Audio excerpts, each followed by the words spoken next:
السلام علیکم تمام سننے والوں کو نینا وائس کی جانب سے خوش آمدید۔ امید کرتی ہوں کہ تمام دوست خیریت سے ہوں گے۔ تو چلیے اسی کے ساتھ ہم ہمارے آج کے ناول ثاقاب پروجیکٹ کی اور بڑھتے ہیں۔ تو چلیے شروعات کرتے ہیں۔ تم ایسا کرو کہ اس یورینیم کا مجھ سے سودا کر لو، آدھا تمہارا اور آدھا میرا، پھر دیکھو ہم یہاں سے بھی نکل جائیں گے اور میں راکھی سے یورینیم بھی وصول کر لوں گا، ساگوانا نے کہا۔ اور اگر میں انکار کر دوں تب؟ عمران نے مسکراتے ہوئے کہا، تو پھر میں یہیں ایڑیاں رگڑ رگڑ کر تمہیں مرنا پڑے گا۔ یہاں کوئی نہیں آتا، نہ کوئی مچھیرا اور نہ ہی کوئی مسافر جہاز، ساگوانا نے منہ بناتے ہوئے جواب دیا۔ لیکن تم بھی تو ہمارے ساتھ ہی مرو گے، عمران نے پہلے کی طرح مسکراتے ہوئے کہا۔ ہاں ٹھیک ہے، چلو چوتھائی مال مجھے دے دینا، ساگوانا نے منہ بناتے ہوئے کہا۔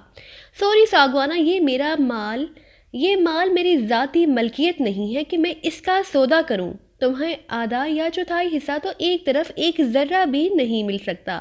البتہ تمہارے ساتھ ایک سودا ہو سکتا ہے کہ اگر تم یہاں سے نکال چلو اور راکھی کا صحیح پتہ بتا دو تو ہم تمہیں زندہ چھوڑ دیں گے، عمران نے کہا۔ اگر میں انکار کر دوں تو؟ ساگوانا نے منہ بناتے ہوئے کہا۔ تو پھر تمہیں مرنا ہوگا، عمران نے سرد لہجے میں جواب دیا۔ اگر تم نے مجھے مار دیا مسٹر، تو پھر تم بھی یہاں سے نہ نکل سکو گے، ساگوانا نے کہا۔ ہم نے تمہیں خفیہ سٹور کھولتے دیکھ لیا ہے اور ایسے سٹورز میں ایمرجنسی کے لیے ٹرانسمیٹر موجود ہوتے ہیں۔ ہم اس ٹرانسمیٹر کی مدد سے یہاں سے نکل جائیں گے، تم ہماری فکر نہ کرو، عمران نے اس کی آنکھوں میں دیکھتے ہوئے کہا۔ نہیں، وہاں ٹرانسمیٹر نہیں ہے، بے شک تم دیکھ لو، ساگوانا نے فوراً ہی جواب دیا، اور عمران اس کے لہجے سے ہی سمجھ گیا کہ وہ درست کہہ رہا ہے۔ پھر تو تمہیں زندہ رکھنا فضول ہے، ہوا مہوا کی پریشانی، عمران نے منہ بناتے ہوئے کہا اور ہاتھ میں پکڑی ہوئی مشین گن کا رخ ساگوانا کی طرف موڑ دیا۔ مجھے مت مارو، سنو وہ روہیل کے پاس ٹرانسمیٹر ہے، ساگوانا نے عمران کے لہجے اور آواز سے خوفزدہ ہوتے ہوئے کہا۔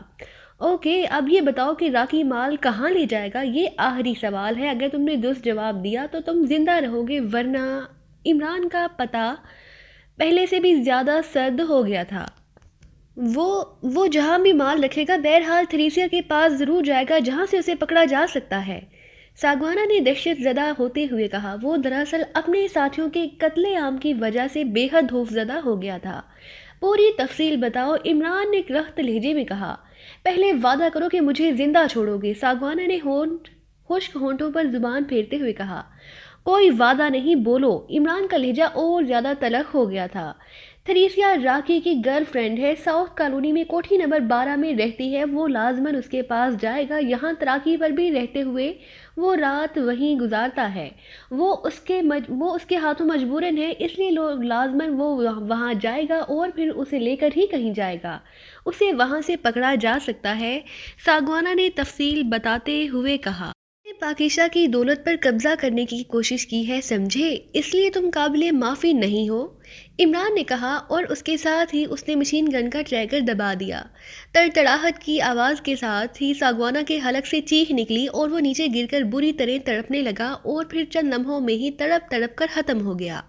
چوہان، روہیل کے لباس کی تلاشی لو، عمران نے چوہان سے مخاطب ہو کر کہا، اور چوہان تیزی سے روہیل کی طرف بڑھ گیا اور چند لمحوں بعد وہ ایک محدود ہیتا عمل کا ٹرانسمیٹر نکال لایا۔ عمران نے اس پر عارف کی فریکوینسی ایڈجسٹ کی اور پھر بٹن دبا دیا۔ Hello Imran calling over, Imran نے تیز لہجے میں کہا۔ یس عارف ہمدانی اٹینڈنگ، عمران صاحب اب کہاں ہیں؟ اوور، دوسری طرف سے عارف کی آواز سنائی دی۔ کیوں، کیا ہوا اوور؟ عمران نے چونک کر پوچھا۔ ساگوانا کے آدمیوں نے میرے ایک آدمی کو چیک کر لیا تھا اور اس پر تشدد کیا، مجھے اطلاع ملی تو میں نے کلب کے گرد سے اپنے آدمی ہٹا لیے اور خود بھی وہاں سے ہٹ گیا، لیکن دوسرے انداز میں ساگوانا کی نگرانی جاری رکھی۔ ساگوانا اچانک کلب سے نکل کر پاکستان گھاٹ گیا اور پھر وہاں سے لانچ پر بیٹھ کر کہیں چلا گیا، ہمارے آدمی اس کے پیچھے نہیں جا سکے، لیکن اب ہم دوبارہ کلب کی نگرانی کر رہے ہیں، لیکن آپ نے رابطہ ہی نہیں کیا تھا۔ ویسے ساگوانا ابھی تک واپس نہیں آیا، اوور، عارف نے تفصیل بتاتے ہوئے کہا۔ اس کی فکر مت کرو، وہ اب ہر قسم کی نگرانی سے آزاد ہو چکا ہے۔ کیا تم یہاں سے کسی بڑے پرائیویٹ ہیلی کاپٹر کا فوری طور پر بندوبست کر سکتے ہو؟ معاوضے کی فکر نہ کرنا، لیکن ہیلی کاپٹر فوری چاہیے، عمران نے کہا۔ ہیلی کاپٹر پرائیویٹ ہو سکتا ہے، یہاں ایک ایجنسی ہیلی کاپٹر کرائے پر دیتی ہے، مگر آپ نے ہیلی کاپٹر کرنا کیا ہے، اوور، عارف نے حیرت بھرے لہجے میں کہا۔ تم تراکی جزیرے کے بارے میں جانتے ہو جو ساحل سمندر سے شمال مغرب کی طرف تقریباً 150 بحری میل کے فاصلے پر ہے؟ اوور۔ عمران نے اس کے سوال کا جواب دینے کی بجائے سوال کرتے ہوئے کہا، جی ہاں اچھی طرح جانتا ہوں، اس پر ساگوانہ کا قبضہ ہے، پورا ایران اس بارے میں جانتا ہے۔ اوور، عارف نے جواب دیتے ہوئے کہا، اور اس طرح کے جزیرے سے جنوب مغرب کی طرف تقریباً 20 بحری میل کے فاصلے پر اور ایک اور چھوٹا سا مگر غیر آباد جزیرہ ہے، اس کے بارے میں جانتے ہو؟ اوور۔ عمران نے پوچھا، جی ہاں اچھی طرح جانتا ہوں، مگر آپ یہ سب کچھ کیوں پوچھ رہے ہیں؟ اوور۔ عارف نے حیرت بھرے لہجے میں کہا، میں اور میرے ساتھی اسی چھوٹی اور غیر آباد جزیرے پر موجود ہیں۔ وہ مال جس کی تلاش میں ہم تھے اسے یہاں سٹور کیا گیا تھا، لیکن اب وہ مال یہاں سے نکال کر ایک لانچ میں لے جایا گیا ہے۔ ساگوانہ بھی یہاں موجود ہے۔ تم ایسا کرو کہ فوری طور پر ہیلی کاپٹر لے کر خود اکیلے یہاں اس جزیرے پر پہنچو تاکہ ہم یہاں سے باہر آ سکیں، اور اس کے ساتھ ہی تم اپنے آدمیوں کو اب ساگوانہ کلب کی نگرانی سے ہٹا کر ساؤتھ کالونی کوٹھی نمبر 12 پر لگا دو۔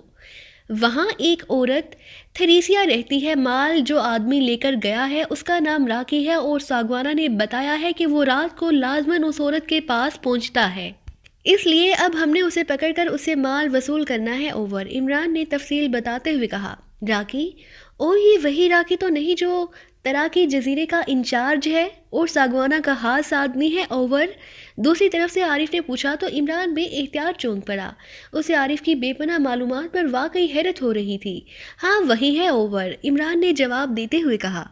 پھر آپ کو جس نے بھی تھریسیا کے بارے میں بتایا ہے غلط بتایا ہے۔ تھریسیا اس راکی کی عورت تھی، لیکن 1 ماہ پہلے خود راکی نے اسے ایک ہوٹل میں گولی مار کر ہلاک کر دیا تھا، کیونکہ اس نے اسے کسی اور آدمی کے ساتھ دیکھ لیا تھا۔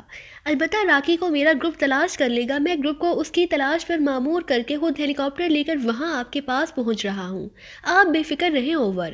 دوسری طرف سے عارف نے جواب دیا۔ Okay over and all, Imran نے جواب دیا اور ٹرانسمیٹر آف کر دیا۔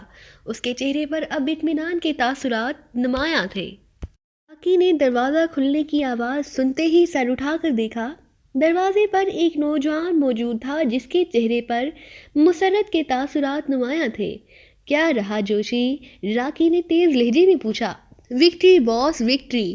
مال نمبر 18 پر بحفاظت پہنچ گیا ہے اور اسپیشل لانچ کو ہم نے نورستان کے قریب بم سے اڑا دیا ہے۔ اب مال ہر طرف سے محفوظ ہے، آنے والے نے کہا، اور راکی نے بے اختیار اطمینان بھرا طویل سانس لیا۔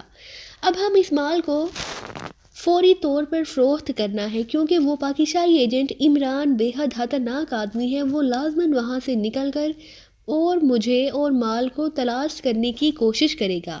راکی نے ہونٹ بھینچتے ہوئے کہا، آپ کیوں پرواہ کرتے ہیں بوس، وہ آپ تک کسی صورت بھی نہیں پہنچ سکیں گے۔ جوشی نے جواب دیا، لیکن اس سے پہلے کہ راکی اس کی بات کا کوئی جواب دیتا، اچانک کمرے کا دروازہ ایک دھماکے سے کھلا اور 4 مقامی آدمی ہاتھوں میں مشین گنیں اٹھائے بجلی کی سی تیزی سے اندر داخل ہوئے، اور پھر اس سے پہلے کہ راکی اور جوشی سنبھلتے وہ چاروں ان پر بھوکے کتوں کی طرح ٹوٹ پڑے، اور پھر اس سے پہلے کہ راکی سنبھلتا اس کے سر پر قیامت سی ٹوٹ پڑی، اور اس کے ساتھ ہی راکی کا ذہن اندھیرے کی اتھاہ گہرائیوں میں ڈوبتا چلا گیا۔ پھر جس طرح گھپ اندھیرے میں جگنو چمکتا ہے، اسی طرح راکی کے ذہن میں بھی روشنی کا نقطہ نمودار ہوا، اور آہستہ آہستہ یہ نقطہ پھیلتا چلا گیا۔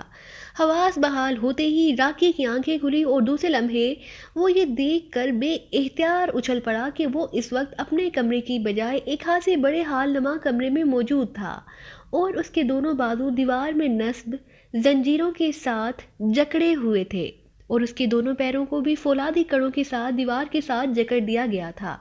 اس نے گردن گھمائی تو ساتھ ہی زنجیروں کے ساتھ لٹکے ہوئے جوشی کو دیکھا۔ وہ ابھی تک بے ہوش تھا، اور ایک مقامی آدمی اس کے بازو میں انجیکشن لگا رہا تھا، اور پھر وہ مقامی آدمی مڑا اور بغیر راکی سے کوئی بات کیے اس کے حال نما کمرے سے باہر نکل گیا، اور چند لمحوں بعد جوشی کراہتا ہوا ہوش میں آ گیا۔ آپ یہ سب کیا ہے؟ جوشی نے پوری طرح ہوش میں آتے ہی حیران ہوتے ہوئے راکی سے مخاطب ہو کر کہا۔ مجھے خود معلوم نہیں کہ یہ سب کیا ہے، راکی نے ہونٹ چباتے ہوئے کہا۔ پھر اس سے پہلے کہ مزید کوئی بات ہوتی، کمرے کا دروازہ کھلا اور ایک لمبا ترنگا پہلوان نما آدمی اندر داخل ہوا۔ اس کے پیچھے 2 مشین گن برادر تھے، اور وہ دونوں بھی مقامی تھے۔ راکی اسے دیکھتے ہی چونک پڑا، کیونکہ وہ اسے اچھی طرح پہچانتا تھا۔ وہ مقامی بدماش اور گنڈا راہو تھا۔ بظاہر اس کا ایک کلب تھا، لیکن درپردہ اس کا پورا گروپ زیر زمین سرگرمیوں میں ملوث رہتا تھا۔ تم راہو تم؟ راکھی نے حیران ہو کر کہا۔ ہاں میں، تم نے بالا ہی بالا اڑنے کا پروگرام بنایا راکی، اس لیے یہ دن تمہیں دیکھنا پڑا ہے، راہو نے سخت لہجے میں کہا۔ کیا مطلب؟ میں سمجھا نہیں، راکی نے حیران ہو کر کہا۔ وہ مال کہاں ہے جو تم چھوٹے جزیرے سے لانچ میں لے آئے ہو؟ راہو نے منہ بناتے ہوئے کہا۔ مال؟ کیسا مال؟ یہ تم کیا کہہ رہے ہو؟ راکی نے حیران ہو کر کہا۔ سنو راکی، مجھے اطلاع ملی کہ عارف کا گروپ ساگوانہ کلب کی نگرانی کر رہا ہے۔ میں اس پر بے حد حیران ہوا، کیونکہ میں عارف اور اس کے گروپ کی کارکردگی سے اچھی طرح واقف ہوں۔ وہ لوگ ہم زیر زمین دنیا کے افراد کی اس طرح نگرانی نہیں کرتے، اس لیے میں سمجھ گیا کہ کوئی خاص چکر چل رہا ہے۔ عارف گروپ میں میرا بھی ایک آدمی موجود ہے۔ میں نے اس سے رابطہ کیا تو مجھے معلوم ہوا کہ عارف گروپ پاکستانی ایجنٹوں کے ساتھ مل کر ساگوانہ کے خلاف کام کر رہا ہے، اور ساگوانہ کافرستانی ایجنٹوں نے ہائر کیا ہے۔ وہ انتہائی قیمتی مال یہاں سے کافرستان سمگل کرانا چاہتے ہیں۔ اس پر میں چوکنا ہو گیا، کیونکہ ایسا مال جس میں کافرستانی اور پاکستانی ایجنٹ ملوث ہوں ظاہر ہے انتہائی قیمتی ہوگا۔ میں نے اپنے آدمی سے کہہ دیا کہ وہ مجھے ہر کارروائی کی ساتھ ساتھ رپورٹ دیتا رہے، اور پھر اس آدمی نے مجھے رپورٹ دی کہ پاکستانی ایجنٹ، جس کا نام اس نے علی عمران بتایا تھا، چھوٹے جزیرے پر پہنچا ہے جہاں ساگوانہ نے مال چھپایا تھا۔ ساگوانہ بھی وہاں موجود ہے، لیکن اب وہ مال تم اسپیشل لانچ میں لے اڑے ہو اور عارف گروپ اب تمہاری تلاش میں ہے۔ اس پر میں سمجھ گیا کہ کیا کھیل کھیلا گیا ہوگا۔ میں نے بھی تمہاری تلاشی کا حکم دے دیا، لیکن جب تم اپنے مطلوبہ اڈوں پر نہ ملے تو میں نے تمہارے خاص آدمی جوشی کی نگرانی کا حکم دے دیا، اور اس کے بعد جوشی کو ہم نے چیک کر لیا۔ جوشی تمہارے پاس پہنچا تو تمہیں اور جوشی دونوں کو یہاں میرے خاص اڈے پر پہنچا دیا گیا۔ اب عارف گروپ تو تمہیں تلاش کرتا ہی رہے گا، لیکن یہاں تک وہ نہیں پہنچ سکتے۔ اگر تمہیں اپنی زندگی عزیز ہے تو تم مجھ سے تعاون کرو اور میرے ساتھ مل کر مال ہضم کرو، میں ہر لحاظ سے تمہیں تحفظ دوں گا، راہو نے کہا۔ تو راکی بے اختیار ایک طویل سانس لیا۔ تم کیا سمجھ رہے ہو یہ کیا مال ہوگا؟ راکی نے مسکراتے ہوئے کہا۔ جو بھی ہو، مجھے اس سے غرض نہیں، بہرحال اتنا میں سمجھتا ہوں کہ یہ انتہائی قیمتی ہوگا، راہو نے جواب دیتے ہوئے کہا۔ نہیں راہو، یہ تمہارے مطلب کا مال ہی نہیں ہے، یہ ایک معدنی دھات ہے جسے یورینیم کہا جاتا ہے۔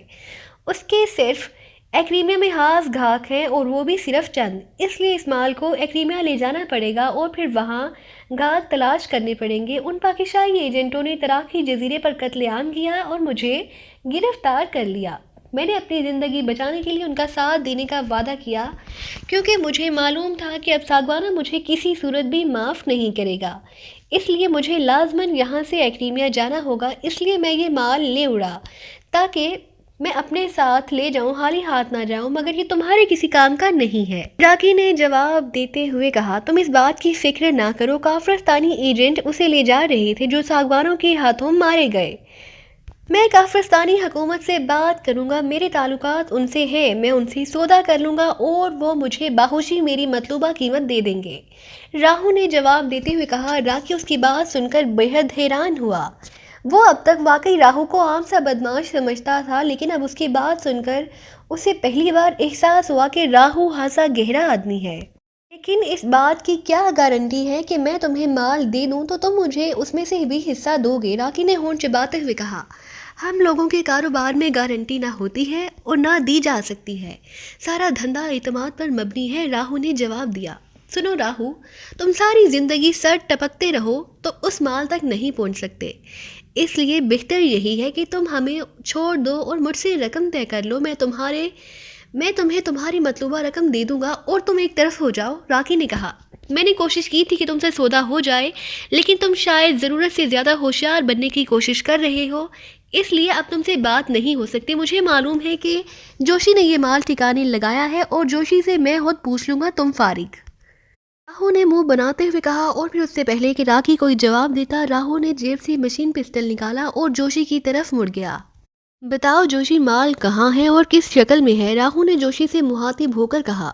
مجھے تو معلوم ہی نہیں کہ تم کس مال کی بات کر رہے ہو، جوشی نے جواب دیا، مگر دوسرے لمحے مشین پسٹل کی تڑتڑاہٹ کے ساتھ ہی جوشی کے حلق سے نکلنے والی چیخوں سے کمرہ گونج اٹھا۔ راہوں نے انتہائی سرد مہرانہ انداز میں اس کی دونوں رانوں پر فائر کھول دیا تھا اور جوشی بے ہوش ہو چکا تھا۔ اب اس کے زخموں پر میں سرخ مرچیں بھر دو، میں دیکھتا ہوں یہ کب تک زبان نہیں کھولتا، راہوں نے اسی طرح سرد لہجے میں کہا۔ سنو راہو، میری بات سنو، راکی نے کہا، لیکن راہو نے اس کی بات کا سرے سے ہی جواب ہی نہ دیا تھا۔ اس کے ایک ساتھی نے جیب سے ایک ڈبہ نکالا اور آگے بڑھ کر اس نے ڈبے کا ڈھکن کھول کر اس میں سے پسی ہوئی سرخ مرچیں جوشی کے خون اگلتے زخموں میں بھرنی شروع کر دی، اور دوسرے لمحے جوشی ایک بار پھر چیخ مار کر ہوش میں آ گیا۔ رک جاؤ، میں بتاتا ہوں، رک جاؤ۔ مال نیشنل ٹاؤن کی کوٹھی نمبر 33 کے نیچے تہ خانے میں موجود ہے۔ 25 کیڑے مار ادویات کے ڈرم ہیں، جوشی نے ہوش میں آتے ہی بری طرح چیختے ہوئے کہا۔ اوہ، تو یہ بات ہے، راہو نے مسرت بھرے لہجے میں کہا، اور پھر ایک طرف پڑے ہوئے فون کی طرف بڑھ گیا۔ اس نے ریسیور اٹھایا اور نمبر ڈائل کرنے شروع کر دیے۔ رابرٹ بول رہا ہوں، رابطہ قائم ہوتی ہی ایک سخت آواز سنائی دی۔ راہو بول رہا ہوں رابرٹ، میری طرف سے نادر کو ایک رکا بھجوا دو جس میں نیشنل ٹاؤن کوٹھی نمبر 33 کا پتہ لکھ دینا۔ یہ بھی لکھ دینا کہ وہ فوری ایکشن لے، کوٹھی میں موجود ہر آدمی کا خاتمہ کر دے اور وہاں کسی تہخانے میں موجود کیڑے مار ادویات کے 25 ڈرموں کو اسپیشل گودام میں پہنچا دے ابھی اور اسی وقت، راہو نے اونچی آواز میں کہا۔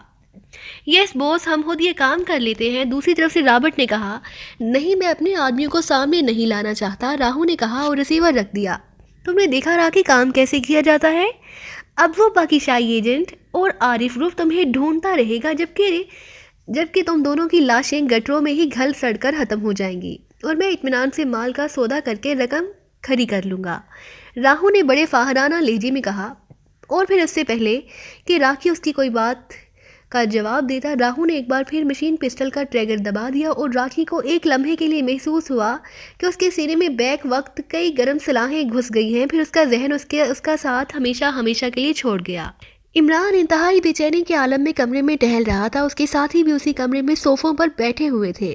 چند لمحوں بعد دروازہ کھلا اور عارف اندر آ گیا، لیکن اس کا چہرہ بجھا ہوا تھا۔ کچھ پتہ چلا؟ عمران نے ہونٹ چباتے ہوئے کہا۔ نہیں جناب، میرے آدمیوں نے ہر ممکنہ جگہ چیک کر لی ہے، نہ ہی اس کا اسپیشل لانچ کا پتہ چل سکا ہے اور نہ ہی اس راکی کا۔ یوں لگتا ہے جیسے اسے زمین کھا گئی ہو یا آسمان، عارف ہمدانی نے مایوسانہ لہجے میں جواب دیتے ہوئے کہا۔ اس کا یقیناً ذاتی گروپ ہوگا یا دوست ہوگا، وہ اکیلا تو مال کہیں نہیں چھپا سکتا، عمران نے کہا۔ جی ہاں، اس کا ایک ذاتی گروپ ہے جس کا انچارج اس کا انتہائی گہرا دوست جوشی ہے، لیکن جوشی بھی غائب ہے، وہ بھی کہیں نہیں، عارف نے جواب دیا، اور عمران نے ایک طویل سانس لیا اور میز کے ساتھ کرسی پر بیٹھ گیا۔ عمران صاحب، آپ نے یہ تو چیک کرا لیا ہے کہ وہ اسپیشل لانچ کسی قریبی ملک کے ساحل یا راستے میں موجود نہیں ہے؟ چوہان نے کہا۔ ہاں، ایران حکومت کے بقول ہیڈ کوارٹر نے اچھی طرح سارے علاقے چیک کیے ہیں اور میں اس وقت تک وہیں موجود رہا۔ سب چیکنگ مکمل نہیں ہو گئی، لانچ نہ ہی زادان کے سمندر میں ہے اور نہ ہی کسی اور ملحقہ سمندری راستے پر، عمران نے جواب دیا۔ عارف ہیلی کاپٹر لے کر جب جزیرے پر پہنچا تو عمران اپنے ساتھیوں سمیت اس ہیلی کاپٹر پر سوار ہو گیا، اور پھر اس نے ذاتی طور پر اس ہیلی کاپٹر کی مدد سے دور دور تک سمندری راستوں اور ساحلوں کی چیکنگ کی، لیکن جب وہ اسپیشل لانچ کہیں نظر نہ آئی تو عمران نے اپنے ساتھیوں کو تو عارف کے آدمیوں کے ساتھ واپس بھیج دیا اور خود وہ زادان کے نیول ہیڈ کوارٹر پہنچ گیا، اور پھر وہاں سے پاکستانی سفیر کو فون کیا گیا اور پاکستانی سفیر نے حکومت ایران سے بات کر کے نیول ہیڈ کوارٹر کی مدد سے اس لانچ کی تلاش شروع کر دی، لیکن یہ لانچ پھر بھی کہیں نظر نہ آئی تو عمران عارف سمیت واپس یہاں اس کے ہیڈ کوارٹر پہنچ گیا۔ اب مسئلہ عارف کے گروپ کی کارکردگی پر ہی رہ گیا تھا، اور اب عارف نے لٹکے ہوئے چہرے اور مایوسانہ لہجے میں اپنی مکمل ناکامی کا اعتراف کر لیا تھا، اور اس وقت عمران کی ذہنی حالت واقعی ایسی تھی کہ اسے ہر طرف سوائے اندھیرے کے اور کچھ نظر نہ آ رہا تھا۔ یہ جوشی کہاں رہتا ہے؟ اس سے متعلقہ کسی آدمی کے بارے میں بتاؤ، عمران نے کہا۔ عمران صاحب، مسئلہ تو راکی کا ہے، صدیقی نے کہا۔ راکی کے بارے میں یقیناً عارف کا گروپ سب کچھ معلوم کر چکا ہوگا، کیونکہ اس کا اصل ٹارگٹ وہی تھا، اور مجھے محبر گروپوں کے کام کرنے کے انداز کا علم ہے۔ یہ اپنے ٹارگٹ کے بارے میں ہر ممکنہ پڑتال کرتے ہیں، لیکن جوشی مین ٹارگٹ نہ تھا، اس لیے ہو سکتا ہے کہ جوشی کے بارے میں اتنا کام نہ کیا گیا ہو جتنا راکی کے بارے میں کیا گیا ہو، اور جس طرح عارف بتا رہا ہے کہ جوشی بھی راکھی کے ساتھ ہی گم ہے، تو مجھے یقین ہے کہ اگر جوشی کے بارے میں کوئی کلیو مل جائے تو ہم راکھی کو بھی تلاش کر لیں گے۔ عمران نے وضاحت کرتے ہوئے کہا، آپ واقعی گہرائی میں سوچتے ہیں، آپ کی بات درست ہے۔ جوشی کے بارے میں سرسری تحقیقات کی گئی ہیں، مزید باتیں میں ابھی پوچھ لیتا ہوں، یا آپ کہیں تو میں اپنے گروپ کو اسے ٹارگٹ بنانے کا حکم دے دوں، عارف نے کہا۔ نہیں، اب ہم خود کام کرنا چاہتے ہیں، عمران نے کہا، اور عارف نے سر ہلاتے ہوئے میز پر رکھے ہوئے فون کا ریسیور اٹھایا اور تیزی سے نمبر ڈائل کرنے شروع کر دیے۔ عمران نے ہاتھ بڑھا کر لاؤڈر کا بٹن آن کر دیا۔